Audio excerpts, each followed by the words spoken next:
नवंबर की रात थी। हवा में ऐसा काटा था जैसे कोई बर्फीली तलवार चल रही हो। सड़क के किनारे सिर्फ एक छोटी सी चाय की दुकान थी। धुएं में डूबती टिमटिमाती लालटेन के नीचे गोविंद और चंदन वहां बैठे थे, हाथ में चाय के कुल्हड़ और आंखों में नींद से ज्यादा बेचैनी। भाई, तूने सुना क्या? कल रात उस पुराने बंगले से फिर चीखें आई थीं। अरे छोड़ना, वो सब अफवाहें हैं। हर साल ठंड पड़ते ही लोग बंगले की भूत कहानी निकाल लेते हैं ताकि आग के पास बैठकर मसाला मिले। नहीं गोविंद, इस बार कुछ अलग है। लोग कह रहे हैं कि किसी ने सफेद साड़ी पहनी औरत को देखा। वो आधी रात को बंगले की खिड़की में खड़ी रहती है। हवा चलती है पर उसकी साड़ी हिलती नहीं। आंखें लाल, जैसे किसी ने आग भर दी हो अंदर। गोविंद ने चाय का एक घूंट लिया, पर घूंट गले में अटक गया। सामने की हवा में धुंध थी और दूर कोई कुत्ता और लोमड़ी भौंकने लगा। ऐसी बात मत कर चंदन। मुझे याद है, पिछले साल इसी ठंड में एक आदमी वहां गया था। सुबह उसकी साइकिल सड़क किनारे पड़ी मिली, लेकिन वो खुद कहीं नहीं था। कभी तूने सोचा अगर वो अब भी यहां आसपास घूमती हो तो? चल अब घर चलते हैं। ठंड बढ़ रही है और मुझे कुछ अजीब लग रहा है। तभी किसी के चलने की आवाज सुनाई दी। रुक, सुना तूने? कहीं दूर से किसी के कदमों की आहट आ रही है। शायद कोई देर से आ रहा होगा। तभी वहां पर गांव के हरिया काका आते हैं। चंदन हंसते हुए कहता है, अरे काका, तुमने तो हमें डरा ही दिया था। लगा कोई भूत आ गया। अरे ओ पगलो, क्या मैं इतना डरावना दिखता हूं कि मुझे देखकर डर जाओगे? ठंड का मौसम है काका, डरने की बात चली ही गई तो अब एक भूतिया कहानी सुना दो। तो सुनो बेटा, ये बात बहुत पुरानी है। उस वक्त इस गांव में बिजली नहीं थी और रातें ऐसी काली होती थीं कि अपने साए का चेहरा भी पहचान ना सको। गोविंद और चंदन दोनों एक दूसरे को देखते हैं। हवा और ठंड भी हो चुकी थी। गांव के पूरब वाले टोले में एक औरत रहती थी। नाम था रत्ना काकी। लोग कहते हैं वह अपने बहुओं को बहुत सताती थी। दिन रात झगड़ा, ताने, गालियां, और एक दिन तो हद ही हो गई। गुस्से में उसने अपने तीनों बहुओं को कुएं में धक्का दे दिया। फिर क्या हुआ काका? उसे किसी ने पकड़ा नहीं? पकड़ा तो गया बेटा, पर अगले ही दिन वो मर गई।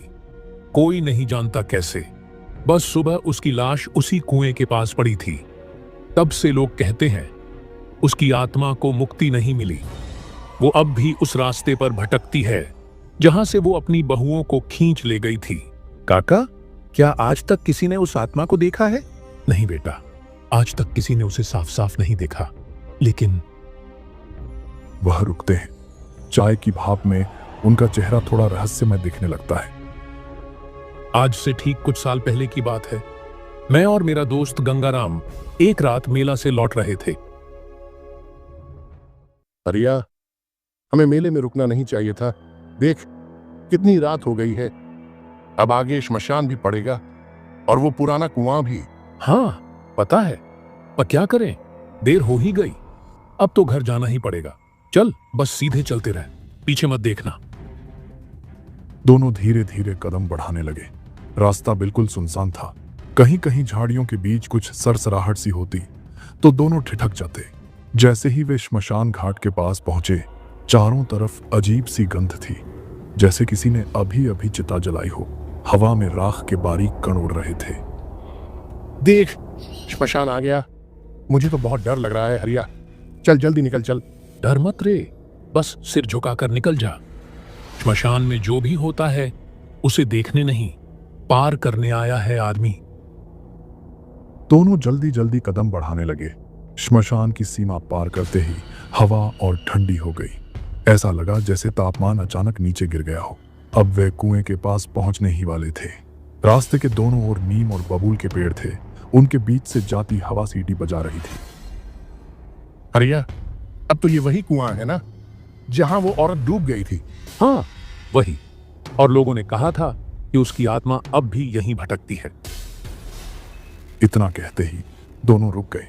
पीछे कहीं से पत्तों पर किसी के कदमों की आवाज आई, धीमी लेकिन साफ। हरिया, सुना तूने? मुझे लगता है कोई हमारा पीछा कर रहा है। जरूर कोई पीछे है। हरिया ने तुरंत मुड़कर देखा। पीछे धुंध थी, कुछ भी नहीं दिखा। कौन होगा भला? इस रास्ते पर तो और कोई आता नहीं। शायद हवा में पत्ते हिले होंगे। नहीं हरिया, ये आवाज पत्तों की नहीं थी, कदमों की थी। और वो जैसे अब भी पास आ रही है। दोनों चुप हो गए। हवा अब ठंडी नहीं, सिहरन भरी लग रही थी। अचानक पीछे से धीरे धीरे आती एक औरत की हंसी सुनाई दी। गंगाराम का चेहरा सफेद पड़ गया। हरिया ने कांपते हुए पीछे देखा। धुंध के बीच एक सफेद साया खड़ी थी। लंबे खुले बाल, बिना चेहरा और सफेद कपड़ा जो जमीन से ऊपर तैर रहा था।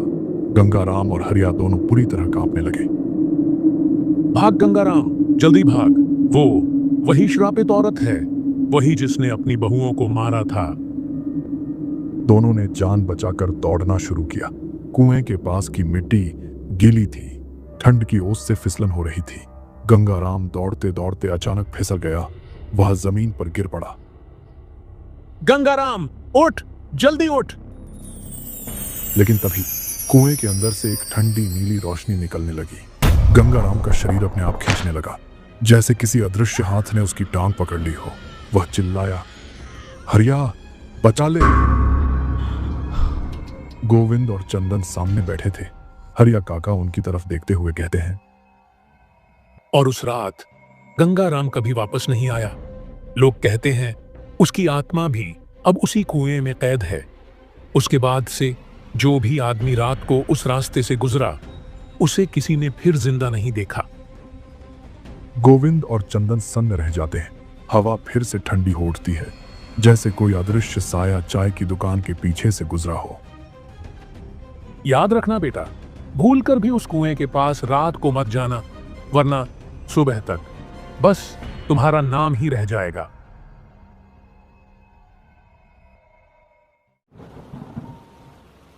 सुरेश, सोच रही थी, बहुत दिन हो गए मायके गए हुए। माँ बाबूजी के जाने के बाद अब तक एक बार भी नहीं गई। हाँ, सही कहा तुमने। लेकिन वहां अब कौन है मिलने वाला? माँ बाबूजी तो अब इस दुनिया में नहीं है। है ना? भैया तो हैं, उनसे मिलेंगे, कुछ देर बैठेंगे। वैसे भी इतने सालों से उस घर को देखा नहीं। माँ की यादें हैं वहाँ, मन हल्का हो जाएगा। लेकिन मैंने सुना है अब वो घर कोई संभालता नहीं। आसपास के लोग कहते हैं रात को वहां से अजीब आवाजें आती हैं। अरे, गांव की बातें हैं वो। पुराने घरों में हवा से आवाजें आ ही जाती हैं। डरने वाली कोई बात नहीं। ठीक है, तो तय रहा, कल सुबह चलेंगे। मुझे भी बहुत दिन हो गए गांव की हवा खाए हुए। चलिए, अच्छा लगेगा। माँ बाबूजी की यादें भी ताज़ा हो जाएंगी। सुरेश और अनामिका अभी भी कमरे में बैठे थे। बाहर बारिश धीरे धीरे थम रही थी। ठीक है, तब एक काम करते हैं, भैया को फ़ोन कर देती हूँ कि हम लोग कल आ रहे हैं। हाँ ठीक है, कॉल कर लो। अनामिका मेज पर रखा पुराना मोबाइल उठाती है, नंबर मिलाती है। हेलो, कौन? नमस्ते भैया, कैसे हैं आप? भाभी जी कैसी हैं? अरे अनामिका, बहुत दिन बाद याद किया तूने। कैसी है तू? हम सब ठीक हैं। तेरी भाभी भी ठीक है। हाँ भैया, बरसों हो गए आपसे मिले हुए। सोच रही थी अब की बार मिल ही लूँ। हम लोग कल आपके घर आ रहे हैं। अरे वाह, ये तो बहुत खुशी की बात है। आना ज़रूर, मुझे भी बहुत अच्छा लगेगा। ठीक है भैया, तब हम लोग कल सुबह निकलेंगे। ठीक है, ध्यान से आना रास्ते में। गांव का रास्ता अब थोड़ा बदल गया है, लेकिन घर वहीं पुराना है। खुला दरवाज़ा रहेगा। जी भैया, कल मिलते हैं। बात हो गई? हाँ, भैया से बात कर ली है, बहुत खुश हो गए। बोले दरवाज़ा खुला रहेगा, हम लोग कल सुबह निकलेंगे। ठीक है, तो फिर जल्दी सो जाते हैं, सुबह लंबा सफर है। इधर विक्रम फोन रखता है। बाहर हल्की हवा चल रही थी। कमरे में मध्यम पीली रोशनी जल रही थी। तभी सविता रसोई से निकलती है। कौन था जी? किससे बातें कर रहे थे? अनामिका थी, मेरी बहन। कह रही थी कल वो और सुरेश हमारे घर आ रहे हैं। तभी सविता का चेहरा अचानक बदल जाता है। क्या अनामिका आ रही है? लेकिन अगर उसे उस राज के बारे में पता चल गया तो सब कुछ गड़बड़ हो जाएगा। हाँ, मैं भी यही सोच रहा हूँ। मुझे तो याद ही नहीं रहा कि हमें बहुत संभल कर रहना होगा विक्रम। जरा सी चूक से सब कुछ खत्म हो सकता है। हाँ, सावधान रहेंगे। लेकिन अब कुछ नहीं किया जा सकता। कल सुबह वो लोग आ ही रहे हैं। कमरे में खामोशी छा जाती है। बाहर कुत्तों के भौंकने की आवाज आती है। खिड़की का पर्दा हिलता है, मानो कोई सुन रहा हो।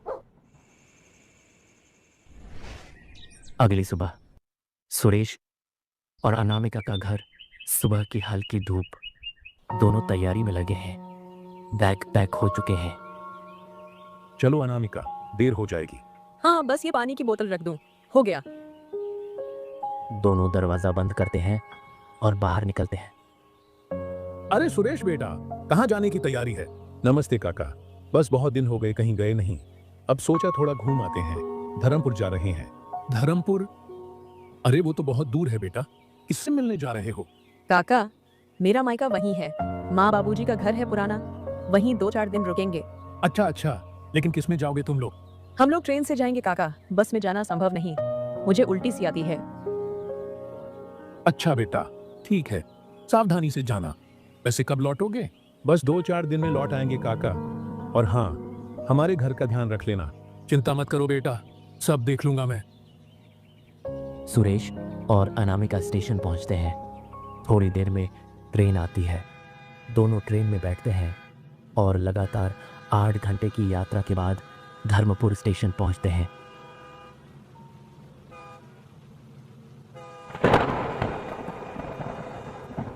हम पहुंच गए सुरेश, यही धर्मपुर स्टेशन, वही जगह, वही महक, जैसे सब कुछ वैसा ही है जैसे बचपन में था। यही प्लेटफॉर्म, माँ मुझे यहीं तक छोड़ने आती थी।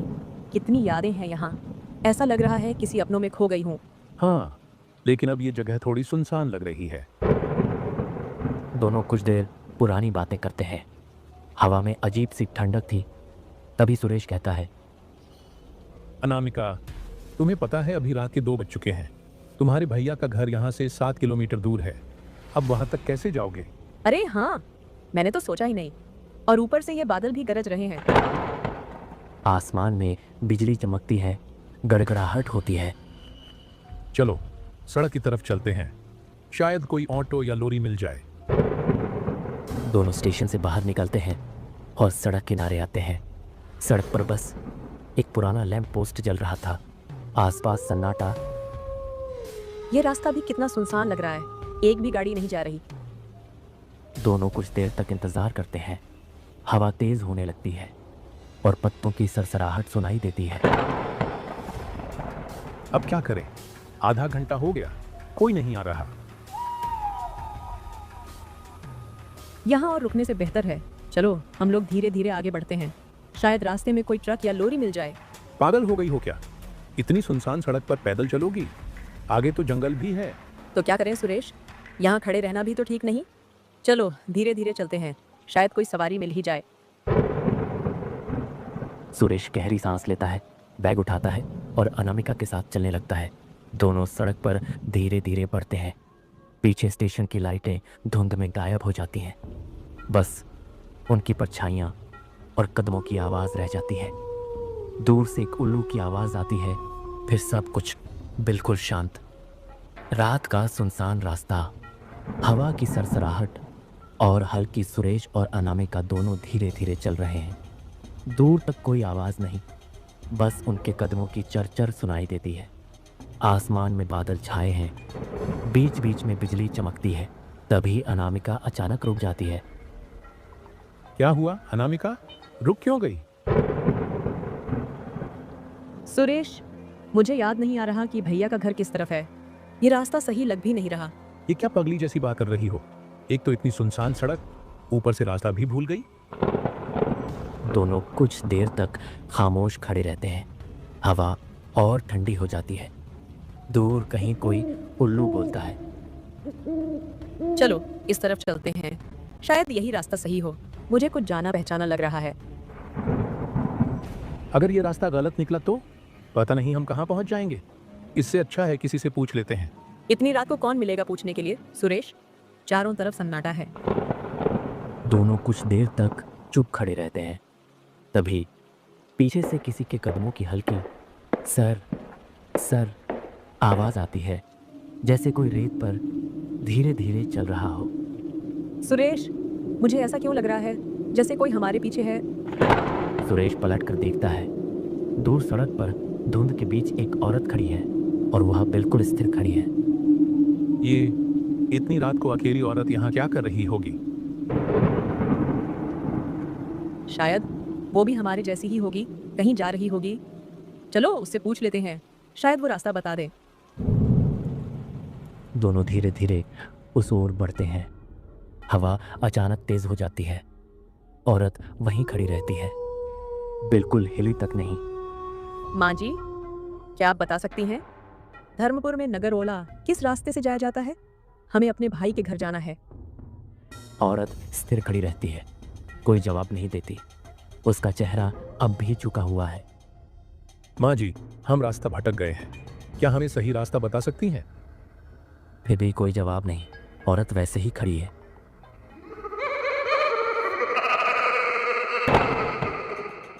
सुरेश, मुझे ये औरत कुछ ठीक नहीं लग रही। शायद पागल है या फिर। वह बात अधूरी छोड़ देती है। चलो अनामिका, हम यहाँ से निकलते हैं अभी। दोनों मुड़ते हैं और तेजी से आगे बढ़ने लगते हैं। हवा और ठंडी हो जाती है। कुछ देर बाद दोनों रुकते हैं और पीछे देखते हैं। जहाँ वो औरत खड़ी थी वहाँ अब कुछ नहीं है। वो औरत अचानक कहाँ चली गई? अनामिका, अब एक पल भी यहाँ रुकना ठीक नहीं। ये जगह कुछ अजीब लग रही है। चलो जल्दी आगे बढ़ते हैं। दोनों तेजी से चलते हैं। अब सड़क के किनारे पेड़ों की छायाएं लंबी होती जा रही हैं। बिजली चमकती है और हल्की बूंदें गिरने लगती हैं।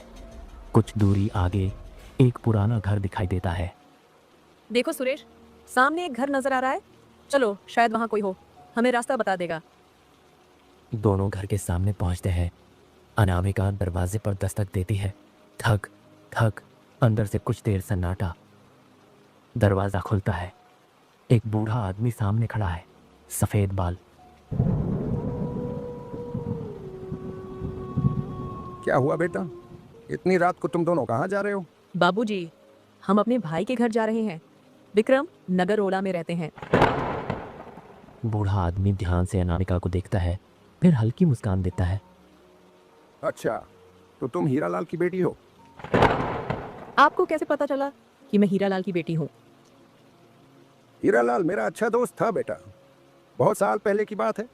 हम दोनों ने साथ में कई मौसम देखे, कई रातें इसी सड़क पर बातें करते हुए गुजारी। बाबूजी, हमें उनके घर पहुँचना है। रास्ता थोड़ा भटक गए हैं। यहाँ से सीधा चले जाओ, फिर बाईं तरफ मुड़ जाना, वही तुम्हारे भैया का घर है। पर बेटा, वहाँ पहुँचकर दरवाज़ा ज़रा धीरे से खटखटाना, घर पुराना है। धन्यवाद बाबूजी। दोनों आगे बढ़ जाते हैं। बूढ़ा आदमी देर तक उन्हें जाता हुआ देखता रहता है। चारों ओर घना सन्नाटा। कुत्तों के भौंकने की आवाज़ दूर से आती है। हल्की हवा चल रही है और चांद बादलों में छिपा है। सुरेश, यही है भैया का घर। आखिर पहुंच ही गए, लेकिन ये सन्नाटा कुछ ठीक नहीं लग रहा। भैया, दरवाजा खोलो, हम आ गए। अंदर से कोई जवाब नहीं, सिर्फ हवा के झोंके में दरवाजा हल्का कांपता है। अजीब है, अंदर तो रोशनी भी नहीं है। कहीं सब सो तो नहीं गए?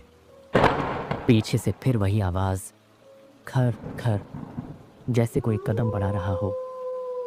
सुरेश, वो आवाज फिर आई। मैंने भी सुनी, लेकिन दिखा कोई नहीं।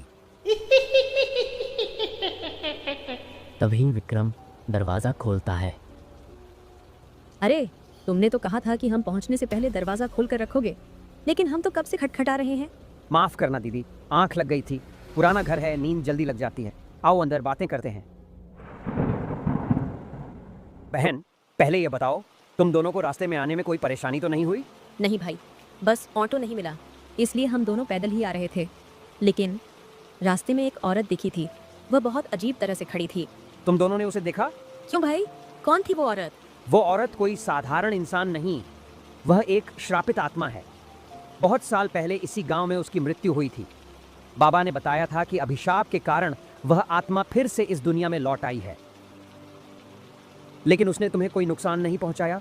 क्या तुम्हारे पास कोई ताबीज या रक्षा का सामान था? हाँ भाई, पिछले हफ्ते मेरी तबीयत बहुत खराब थी। तब सुरेश ने मुझे बाबा से ताबीज दिलवाया था। हमने पहना नहीं था, पर वह हमारे झोले में रखा था। इसीलिए तुम दोनों बच गए। वह ताबीज बहुत शक्तिशाली है। धन्यवाद बाबा का। आज उनकी ताबीज की वजह से ही हम सुरक्षित हैं।